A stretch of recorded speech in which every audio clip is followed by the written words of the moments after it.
ప్రభుత్వం తీసుకునే నిర్ణయాల మీద ముందైతే వ్యతిరేకత ఖచ్చితంగా వస్తుంది. దానికి ఉదాహరణ అప్పట్లో నోట్ల రద్దు. ఇంకా అంతలేదు, మొత్తం ప్రభుత్వం కూలిపోద్ది, మోడీ చాలా రాంగ్ స్టెప్ వేశారు, అది ఇదని అనుకున్నారు. ఓకే, తర్వాత నల్లధనం గురించి జరిగిన ప్రచారం ఇది అందరికీ తెలిసిన విషయం. ఇప్పుడు E20 పెట్రోల్, ఈ 20% ఇథనాల్ కలిపిన పెట్రోల్, ఒక రకంగా ఇది వస్తే ఆయిల్కి కొరత ఉండదు అనేది ఒకటి, అంతేకాకుండా రేటు తగ్గుద్ది అనేది అయితే. దీని మీద సీపోల్కి సంబంధించి ఒక సర్వే అయితే చేశారట తాజాగా. అందులో ఎన్డీఏకి సంబంధించిన వాళ్ళే దీన్ని వ్యతిరేకిస్తున్నారు. ఒకవేళ రేటు తగ్గినా సరే దానివల్ల ఎక్కువగా మైనస్లే ఎక్కువ ఉన్నాయి, అంటే వాహనాలు పాడైపోతాయనో లేదంటే ఇంజన్లు పాడైపోతాయనో, దానివల్ల ఉపయోగం లేదు, దీన్ని మేము వ్యతిరేకిస్తాం, దీన్ని వద్దనే వాళ్ళే ఎక్కువ ఉన్నారని చెప్పి ఈ సర్వేలో తేలిందట. దాదాపుగా ఒక 52% మంది ఈ E20 పెట్రోల్ వల్ల మైలేజ్ పడిపోతుంది, దీన్ని రానివ్వం, అవసరమైతే దీనికి వ్యతిరేకంగా ఉద్యమాలు కూడా చేస్తాము అనేది ఆ సర్వేలో తేలిందట. నిజంగా E20 వల్ల అంత ఇబ్బంది రాబోతుందా, ఇది ఒక మైనస్ అవుతుందా బీజేపీ ప్రభుత్వానికి, కేంద్రానికి? రేపొద్దున ఇది అంశం మీద చర్చించే ప్రయత్నం చేద్దాం. సార్, సాధారణంగా నాకు తెలిసి మనకైతే ఇంకా రాలేదు, మరి ఏదో అక్కడక్కడ వచ్చింది అంటున్నారు. ఎక్కడొచ్చిందో కొంతమందికి వాడిన వాళ్ళు కూడా బయటలో అయితే ఉన్నాయి, వాళ్ళు మాట్లాడుతున్నారు మాకు మైలేజ్ పడిపోయింది అది ఇదని. అవసరమైతే ఇప్పుడు దానికి మంత్రి దగ్గరికి వాళ్ళని తీసుకొస్తామని కూడా చెప్తున్నారట ఎవరైతే ఉన్నారో. ఇది ఒక రాంగ్ డిసిషన్ అని అనుకోవాలా? ఒక క్రైసిస్ లో తీసుకొచ్చిన నిర్ణయం రేపొద్దున్న కేంద్రానికి ఎఫెక్ట్ అవుతుందా? ఇప్పుడైనా ప్రతి నిర్ణయానికి కూడా మన దేశంలో ఒక విప్లవాత్మకమైన నిర్ణయం తీసుకునేటప్పుడు, ఒక అతిపెద్ద మార్పు నిర్ణయం తీసుకునేటప్పుడు ప్రతిఘటన ఎక్కువ ఉంటుంది, నెగిటివిటీనే ఎక్కువ ఉంటుంది. ఎందుకంటే మన దేశంలో వామపక్ష భావజాలికులు సృష్టించే స్ప్రెడ్ చేసేటటువంటి వ్యతిరేకత పాజిటివ్నెస్ ఉండదు. ఇప్పుడు ఈ E20 మంచిది కాదని ఎవరు చెప్పారు మనకి? మీడియా చెప్పింది, సోషల్ మీడియాలో ప్రచారం జరిగింది. వీళ్ళు చెప్పిన కార్లది 2 కార్లది సంబంధించిన వాళ్ళు పెట్టి చెప్పారు, అవి వెరిఫై చేశారు. వాళ్ళ వాడకంలో వాళ్ళ మెయింటెనెన్స్లో తేడా వచ్చింది తప్పించి ఆ పెట్రోల్లో తేడా రాలేదనేసి సదర్ కంపెనీలు తేల్చినాయి. వ్యక్తుల యొక్క లోపం. ఇప్పుడు పెట్రోల్ వెహికల్స్కి ఇంజిన్ పాడవట్లేదా, డీజిల్ వెహికల్స్కి ఇంజిన్లు పాడవట్లేదా? దీని మీద ఎందుకు ప్రచారం జరగలేదు? ఎందుకంటే రోజు నువ్వు రిపేర్లు లేకుండా ఏ మెకానిక్ అన్నా అసలు ఖాళీ కూర్చుంటున్నాడు ఎప్పుడన్నా? పైగా వెహికల్ తీసుకుపోతే 2 రోజులు 3 రోజులు పెట్టుకుంటున్న పరిస్థితుంది అక్కడ ఎన్నాళ్ళు. మరి ఏ ఇథనాలు వాడేమని అవుతున్నాయి ఈ రిపేర్లు? మరి ఇప్పుడు పెట్రోల్ వాడకూడదు, డీజిల్ వాడకూడదు కదా, ఎడ్ల బళ్ళు వాడుకోవాలి మనం. ఒక వెహికల్ వాడినప్పుడు ఆ వెహికల్, ఇకపోతే ప్రపంచంలో ఇథనాల్ ఓన్లీ మనమే వాడుతున్నామా? E10 E15 అనేది అనేక దేశాల్లో ఉన్నాయి. ఒక 10% అంటే వాళ్ళ దేశ వాతావరణ పరిస్థితులకు అనుగుణంగా వాడుతున్నారు, అక్కడ ఉన్న వ్యవసాయ బేసిస్ మీద కూడా. ఇప్పుడు మనం ఇథనాల్ దేని నుంచి తీస్తాం? చెరుకున్నది రకరకాల, మొక్కజొన్న నుంచి తీయచ్చు, అనేక రకాలు తీస్తాం. వాస్తవంగా ఇథనాల్ ఆస్పెక్ట్ లో 3 రకాలు ఉన్నది. వీళ్ళు ఒకటే అంటే అది అర్థవంతమైన ప్రచారం చేస్తున్నారు, దానికి నెగిటివ్ ప్రచారమే ఎక్కువ వైరల్ అవుతుంది. ఎందుకంటే ఎప్పుడైతే ఫియర్ అనేటటువంటిది క్రియేట్ చేస్తే వచ్చే లాభం ఇంకా దేనికి రాదు. ఇప్పుడు నీట్ది ఉంది, ఇంకే ఉంది, ఏదో అయిపోతుంది.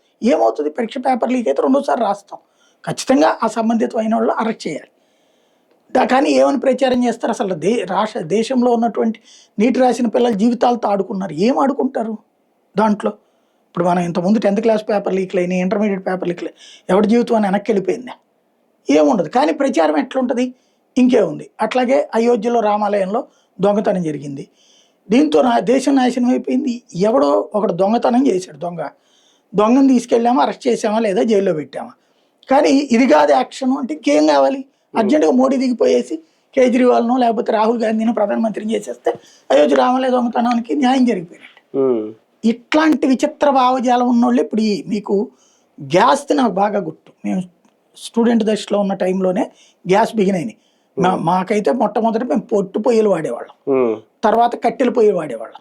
కట్టెల పొయ్యి ఒకవైపున, పొట్టు పొయ్యి ఒకటి. పొట్టు పొయ్యి మీదేమో వంట చేసుకునేవాళ్ళం, కట్టెల పొయ్యి మీద నీళ్లు ఇతరత్ర చేసుకునేవాళ్ళం. పెద్ద వంటలు ఏమైనా చేయాలంటే కట్టెల పొయ్యి మీద, పొట్టు పొయ్యి మీదన అన్నం ఉడికేది. ఇది మా చిన్నప్పుడు మాకు తెలిసినటువంటి పొయ్య. తర్వాత కిరసనాయిల్ స్టవ్లు వచ్చినాయి, తర్వాత గ్యాస్ స్టవ్లు వచ్చినాయి. ఈ గ్యాస్ స్టవ్ వచ్చిన టైంలో ప్రచారం ఏముండేది తెలుసా? భయం, గ్యాస్ పోయి కొనాలంటే పేలిపోద్దనే పెద్ద ప్రచారం. అప్పుడు ఈ వామపక్షీయ మీడియా వీళ్ళందరూ కూడా ఎక్కడో ఒకటి తగలబడుతుంది. ఇప్పుడు ఎక్కడే ఎందుకు రీసెంట్ గా మీరు గుర్తు తెచ్చుకుంటే బ్యాటరీ వెహికల్స్ బిగినప్పుడు అక్కడక్కడ బ్యాటరీలు పేలిపోయినాయి. ఇంకేముంది, బ్యాటరీ వెహికల్స్ వద్దు, చాలా పెద్ద ఎత్తున ఎలక్ట్రిక్ వెహికల్స్ కి వ్యతిరేకంగా ప్రచారం జరిగింది. చూసారు మొదట్లో జనాలు, దాని వల్ల వెనక్కి తగ్గారు. నేను కూడా తీసుకుందామని కూడా ఆగా. తర్వాత ఇప్పుడు చూస్తే ఎలక్ట్రిక్ వెహికల్స్ ఎందుకు వెళ్తున్నాయి? అవే కనబడుతున్నాయి రోడ్డు మీద. అవసరం అన్నటువంటిది ప్లస్ ఇది కొన్ని రోజులు ఈ ప్రచారం పనిచేస్తుంది. ఇప్పుడు ఎథనాల్ మీద కూడా ఈ ప్రచారం పనిచేస్తుంది. కొన్ని రోజులు పోయాక రొటీన్. ఇప్పుడు పెట్రోల్లో డీజిల్ ఏముందో మనకు ఎవరికీ తెలియదు. మన ఇంజన్లు పాడవుతూనే ఉన్నాయి, మన రిపేర్లు చేపిస్తూనే ఉన్నాం. బోర్ వచ్చిందంటే ఇంజిన్ ఏంటండి? బోర్కు వచ్చిందంటే ఇంజినే కదా, అంతే. ఇంజిన్ పాడైపోతే మరి ఇంజిన్ బోర్కు పెట్రోల్లోనూ వస్తుంది, డీజిల్లోనూ వస్తుంది. ఇప్పుడు ఎథనాల్ అయితే వారానే వస్తుంది అనేది ఏంటి? ఓ రాజకీయ ప్రచారం. మన దేశంలో వామపక్ష భావజాలీలు ఎట్లుంటారంటే, చైనా వాడు బాగుపడటానికి ఎట్లా, రష్యా వాడు బాగుపడడానికి ఎట్లా, మన దేశంలో రాగి పరిశ్రమ వస్తే కాలుష్యం వచ్చేస్తుంది. ఇది పెద్ద ఎత్తున ఉద్యమాలు చేశారు. తమిళనాడులో రాగి పరిశ్రమను మూయించారు. సీన్ కట్ చేస్తే ఇవాళ ప్రపంచంలో హైయెస్ట్ రాగి ఉత్పత్తి అయ్యేది చైనాలో. ఎందుకని? వీళ్ళు ఇక్కడ ప్రచారం చేసి ఇక్కడ జరగొట్టి అక్కడ సక్సెస్ చేస్తారు. రేపు ఇదే ఇథనాల్ కనుక చైనాలో వాడుతున్నారు అనుకోండి, వెంటనే ఇథనాల్ అద్భుతం, చైనా అద్భుతమైన నిర్ణయం తీసుకుందని చెప్తారు. మన దేశంలో స్వతంత్రం వచ్చిన నాటి నుంచి అధికారంలోకి ఎప్పుడు కమ్యూనిస్టులు రాలే, కానీ ప్రతి ప్రభుత్వము లేదా ప్రజలకు ఎజెండాలు ఫిక్స్ చేసేది వీళ్ళే. ఎందుకంటే వీళ్ళు ఒకళ్ళు ఒక మాట అన్నాక దాన్ని అదే స్ప్రెడ్ చేస్తారు. నువ్వు అందులో తప్పు ఉందిరా, నువ్వు 100 సార్లు సమాధానం చెప్పని చూపించండి, చచ్చినాళ్ళు మార్చుకోరు. వాళ్ళు తిమ్మి అంటే బమ్మిని అంటే అంతే. వాళ్ళు కుక్కని మేకనొచ్చు, మేకను కుక్క అనొచ్చు. మనం కూడా అట్లా ఫిక్స్ అయిపోవాలి అంతే. ఈ దేశానికి మహాత్మా గాంధీనే స్వతంత్రం తెచ్చాడంటే అవును సార్ అనాలి. భగత్ సింగ్ ఏమైపోయాడు, సుభాష్ చంద్రబోస్ ఏంటి అని అడగకూడదు మనం. గాంధీ గారే స్వాతంత్రం తెచ్చారు అంతే, మిగతా వాళ్ళు ఎవరు లేరు. అంటే ఇక్కడ ధర గురించో ఇంకోటో అక్కడెక్కడ వ్యతిరేకత లేదు, కానీ మెయిన్ రీజన్స్ ఈ రెండే. వీళ్ళు చేసిన సర్వేలో మైలేజ్ పడిపోద్దని, లేదంటే వాహనాలు ఇంజిన్లు పాడైపోతాయని రెండే రీజన్స్. అవి పరిగణలో తీసుకోవాలా? దీనివల్ల ప్లస్లు కూడా ఏమన్నా ఉన్నాయి, ప్రయోజనాలు? అంటే రైతులు ఇప్పుడు చెరుకు పంట పెంచుకోవచ్చు, దానివల్ల చాలా మందికి ఆదాయం పెరుగుద్ది, ఇలాగ ఆ ప్రయోజనాలు చూడాలా, ఈ నెగిటివ్స్ చూడాలి? పబ్లిక్ ఇవన్నీ చూడరండి, ఈ ప్రచారం బేసిస్ మీదనే ఉంటుంది అంతే. భవిష్యత్తులో కొన్ని రోజులు పోయిన తర్వాత ఇప్పుడు మళ్ళీ ఆ యుద్ధం పెరిగింది, అప్పుడు ఇథనాల్ తెస్తే ఏం చేస్తాడు? లేదు శాంతం బండి మూసుకొచ్చుంటావేంటి? ఆయిల్ ఇప్పుడు మళ్ళీ భవిష్యత్తు క్రైసిస్ ఊహించే ఈ నిర్ణయమా కేంద్రం? అంతే మరి. ఇప్పుడు ఎందుకు చేస్తుంది? ఇదే చేయట్లేదు, అది హైడ్రోజన్ ఆధారిత ఎలక్ట్రికల్ వెహికల్స్ ని ఆల్టర్నేటివ్ ట్రాన్స్పోర్టేషన్ దిశగా తీసుకెళ్తుంది. అంటే మనం ఇంకా గల్ఫ్ దేశాల మీద ఆధారపడకుండా దాన్ని ఇప్పుడు దెబ్బ కొట్టాలి, దాన్ని చెడగొట్టాలి. మనం ఎప్పుడు ఒక డిపెండబుల్ గా ఉంటేనే మన దేశం వీళ్ళ కంట్రోల్లో ఉంటది. ఈ మధ్యవాద బ్యాచ్ చేతిలో ఉంటది. మనం సక్సెస్ కాకూడదని కోరుకునే తత్వం ఉన్నారు. ఇప్పుడు ఎక్కడో ఎందుకు రిపేర్ వస్తుంది అని చెప్పినటువంటి వాళ్ళు 10 మంది మాట విని 1 కోటి మంది ఎందుకు మాట్లాడుతున్నారు? 140 కోట్ల జనాభా, ఇథనాల్ వాడింది ఇప్పటికీ ఈడ్చిపెడదంతే 25 లక్షలు లేరు. ఏదో కొన్ని పెట్రోల్ బంకులు ప్రయోగాత్మకంగా చేస్తున్నారు. కానీ వీళ్ళు ఏం చేస్తున్నారు? దేశమంతా వెహికల్స్ పాడైపోయాయన్ని. ఇప్పుడు ఇంకోటి ఏమైపోయిందంటే, దేశంలో ఇథనాల్ అదే మన మెకానిక్ షాపుల్లో మ్యాక్సిమం ఒక వర్గమే ఉన్నారు ఎక్కువ. ఇదివరకు అన్ని మతాల వాళ్ళు ఉండేవాళ్ళు, ఇప్పుడు 70 to 80% ఒక మతం వాళ్ళే ఉన్నారు.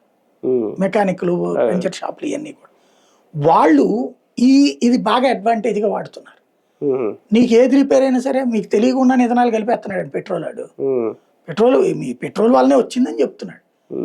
వీడు ఆ పెట్రోల్ బంక్ ఎక్కడికి వెళ్ళి పోయించుకున్నాడు, ఆడిని వెళ్ళి అడగాలి కదా, ఇది ఇథనాల్ పెట్రోల్ అని. అడగడు. అయ్యమ్మ మా వీడి నాశనం అయిపోయిందా దానికంటారా? అంటే ఇక్కడ మన ఇంట్లో మనకు ఒక డిఫెన్స్ ఉంటది, బండి పాడైపోయింది ఏంటరా అని ఇంట్లో తిడితే ఏం చేస్తాం, మోడీ గారు ఇథనాల్ మూలంగా నాశనం అయింది. ఇట్లాగా ఇదే జరుగుతోంది. అంటే మనం పరీక్ష తప్పావు ఎందుకంటే మా మాస్టర్ సరిగ్గా చెప్పలేదు అన్నట్టు. ఇప్పుడు ప్రస్తుతం ఆ టైప్ ఆఫ్ ప్రచారాన్ని ప్రాపగాండాన్ని తీసుకెళ్తున్నారు. సక్సెస్ అవ్వచ్చు కూడా, ఎందుకంటే మంచి కంటే కూడా చెడు ప్రచారం ఎక్కువ. నేను చెప్పినట్టు గ్యాస్ అందుకే చాలా మంది కొనేవాళ్ళు కదా మొదట్లో, తర్వాత అందరూ కొంటున్న వాళ్ళు అందరూ దర్జాగా ఉంటున్నారని చూసుకున్నాక పక్కోడు కొంట బిగించేశాడు. ఇవాళ అందరూ గ్యాస్, ఇవాళ మళ్ళీ కిరసనాయిలు పోయి మనండి ఎవరన్నా మొన్న పెట్టారు కూడా కదా కిరసనాయిలు. ఏమవుతుంది? ఇప్పుడు గవర్నమెంట్ తీసుకొస్తున్న కాన్సెప్ట్ ఏంటంటే ఎలక్ట్రిక్ వెహికల్స్ బాగా ప్రోత్సహిస్తుంది నెంబర్ 1. రెండోది ఇథనాల్ని వాడకం. ఇది మీరు చెప్పినట్టు చెరుకు ఒకటే కాకుండా ఏ పంట అయినా మొక్కజొన్న అయినా వాడచ్చు, ఏదైనా వాడచ్చు ఇథనాల్కి. అంటే మలాస్ ఉత్పత్తి చేసే పంటల నుంచి దాని నుంచి చేస్తారు. ప్రభుత్వం అంగీకరించకుండా లేదా మైలేజ్ పోదా. ఇప్పుడు మరి ఫర్ ఎగ్జాంపుల్ నాకు వెహికల్ తీసుకున్నప్పుడు బండి 60 కిలోమీటర్ వద్దని చెప్పాడు. నా జీవితంలో ఇంతవరకు చూడలేని అది బండి వాడటం కొత్తలో వాడినప్పుడే 45 కిలోమీటర్లు వచ్చింది. ఇప్పుడు చూస్తే 30 కిలోమీటర్లు వస్తుంది. ఈవెన్ మీ కార్ అయినా అంతే. ఎలక్ట్రిక్ వెహికల్ ఆ మధ్యన మేము చూస్తే 400 కిలోమీటర్లు వద్దని చెప్పాడు. బండి ఆన్ చేశాక 300, ఏసీ వేసాక 250 వచ్చేసింది. కాబట్టి వాళ్ళే మైలేజ్ లో ఉంటది. ఇదైనా అట్లాగే ఉంటది. ఇది చెప్పలేదనుకోండి ఎవడు మాట్లాడు. ప్రభుత్వమే అంగీకరించింది. ఇప్పుడు అయోధ్యదైనా ఇదైనా వీళ్ళు మంచితనానికి పోయి చెడ్డోళ్ళు అవుతున్నారు. ఏం జరగలేదని అయోధ్యలో చెప్తే ఎవడెళ్ళి పట్టుకుంటాడు. ఇప్పటికీ మనకు వచ్చే పెట్రోల్ లో కొంత ఇథనాల్ కలిసే వస్తుంది కదా సార్ మామూలుగా ఇప్పటి వరకు కూడా. ఇప్పుడు అది పెరుగుతుందా? అదేం లేదు. మామూలుగా క్రూడ్ నుంచి మనం ఏంటంటే విదేశాల నుంచి క్రూడ్ ఆయిల్ తీసుకుంటాం. తీసి దాంట్లో సబ్ ప్రొడక్ట్స్ చాలా వస్తాయి. సబ్ ప్రొడక్ట్స్ ఉంటాయి. లైక్ పెట్రో ఇది ఉంటది. అంటే మనకి వీటిని తుడుస్తారు చూడండి, మిషన్స్ తొడవడానికి అది వాడేటటువంటి బై ప్రొడక్ట్స్, ఆ పెట్రో ఆయిల్స్ అన్ని ఉంటాయి. అట్లాంటి ఒక్కొక్క రకమైన క్రూడ్ ఆయిల్ నుంచి రష్యా నుంచి రిసీవ్ చేసుకునే క్రూడ్ ఆయిల్ తో 3-4 రకాలైనవి వస్తాయి బై ప్రొడక్ట్స్ అంటారు అనమాట. అలాగే మీ గల్ఫ్ దేశాల నుంచి తీసుకునే దాంట్లో 1-2 రకాలు వస్తాయి.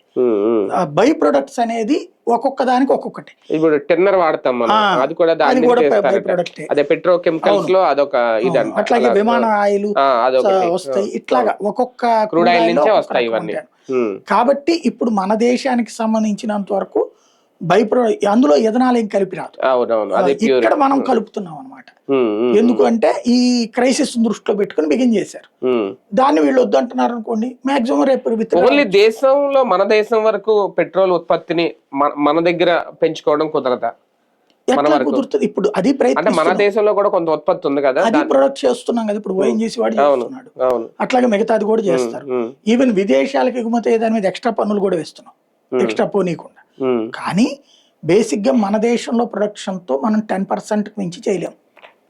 ఏది విపరీత కంప్లీట్ ప్రొడక్షన్ చేసినా సరే. ఇప్పుడు మోడీ ఏం చేశాడంటే దేశవ్యాప్తంగా ప్రైవేట్ కంపెనీలు ఎవరైతే ఈ భూగర్భ వ్యవహారాలు సెట్ చేస్తాయో అలాంటి ఎక్స్పీరియన్స్ ఉన్న కంపెనీలు పిలిచారు టెండర్లు. దేశంలో ఇప్పుడు మొన్న అందుకనే మనకు గోల్డ్ దొరికింది. కుప్పం దగ్గరది గోల్డ్ కావచ్చు, లేకపోతే అక్కడది స్వర్ణగిరిది కావచ్చు, జొన్నగిరిది. ఇవే కాకుండా మన దేశంలో మ్యాంగనీస్ దొరికినటువంటి ప్లేస్లు ఉన్నాయి, యురేనియం దొరికిన ప్లేస్లు ఉన్నాయి ఈ మధ్యన విపరీతంగా. అలాగే మనకి ఆయిల్ అండమాన్ దగ్గర దొరుకుతుంది అని తేలింది. దాంతో పాటుగా ఇంకా కొత్త ఏరియాలు ఎత్తుకుతున్నారు. సముద్ర మదనం చేయమని చెప్పి సముద్ర మదనం ఒక ప్రాజెక్ట్ పెట్టారు దానికోసం. మొత్తం సముద్రంలో ఎక్కడెక్కడ ఆయిల్ దొరుకుతుంది అనేది ఇంతవరకు మనం సీరియస్ గా తీసుకోలేదు. ఇప్పుడు సీరియస్ గా తీసుకుంటున్నాం. అది సక్సెస్ అయిందంటే గనక మనకి ఒక 4-5 ఏరియాస్ లో దొరికింది అనుకోండి, మనం అసలు ప్రపంచాన్ని సంగతి మర్చిపోవచ్చు. కానీ E20తో ఒక రకంగా ఓకే సక్సెస్ అయితే ఓకే, ఫెయిల్ అయితే అది ఒక పెద్ద మచ్చగా ఉండిపోదా? ఏముంటది, ఆపేస్తారు. అవి ఆపేసేసి మళ్ళీ మామూలు పెట్రోల్. అప్పుడు మరి దీని ధర పెరిగిపోదా? పెట్రోల్ ధర క్రైసిస్ పెరిగిపోదా?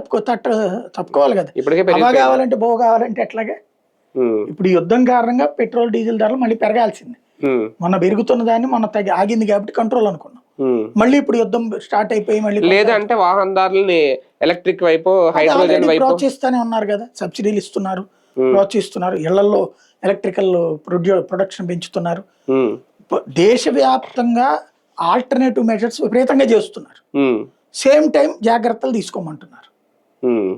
పూర్తిగా వస్తే గానీ తెలియదేమో దీనికి సంబంధించి. రైట్, చూద్దాం. సీ వాటర్ స్నాప్ పోల్ సర్వేలు అయితే మాత్రం ఎక్కువ మంది, దాదాపు 52% మంది వ్యతిరేకిస్తున్నారట. ఈ E20 ఆయిల్ కనుక వస్తే ఖచ్చితంగా వాహనాలు పాడైపోతే ఇబ్బంది అవుతుందని. మరి కేంద్ర ప్రభుత్వం ఏమన్నా ఒకసారి ఆలోచన చేస్తుందా ఈ సర్వే ఆధారంగా? లేదు తన పని తాను చేసుకెళ్ళిపోతుందా ఏంటనేది ఇంకా వేచి చూడాలి.